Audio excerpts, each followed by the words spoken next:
আচ্ছা, এখন আছি হচ্ছে আপনার স্প্লানেটে। আমরা যাচ্ছি এখান থেকে হচ্ছে আপনার বেনারস। তো ট্রেন একটা অপশান, সেকেন্ড অপশান হচ্ছে আপনার যদি আপনি ট্রেনে টিকিট না পাচ্ছেন, বাস।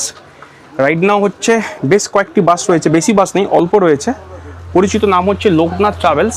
এদের দুটি বাস রয়েছে, একটি ভলভো যেখানে নিচে থাকছে হচ্ছে আপনার সিটার, আবার হচ্ছে স্লিপার। আরেকটি বাস রয়েছে যেটা হচ্ছে ভারত বেঞ্চের, এটা হচ্ছে আপনার বায়ো টয়লেট থাকছে 2x1 স্লিপার সিট। তো আজকের আমরা এই বাসে করে জার্নি করছি, তার কারণ হচ্ছে এখানে হচ্ছে আপনার বায়ো টয়লেট রয়েছে। তো একদম ঢুকেই একদম সামনে থাকবে এই বায়ো টয়লেটটি। আপনাদেরকে একবার দেখিয়ে দিই এই বাসের বায়ো টয়লেটটি কেমন।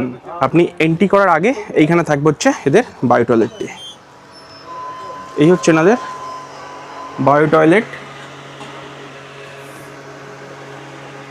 আপনার এই জার্নিতে 2 থেকে 3টে জায়গায় গাড়ি দাঁড়াবে, সকালে একবার আর ডিনারের জন্য এক জায়গায় দাঁড়াবে। তো সেখানে তো থাকছে, তার সাথে এখানে একটা অপশান রয়েছে, ফ্যান রয়েছে, এখানে একটা ট্যাব রয়েছে, ফ্লাশের জায়গা, সোপ, আর এই হচ্ছে বায়ো ব্রেকের জায়গাটি।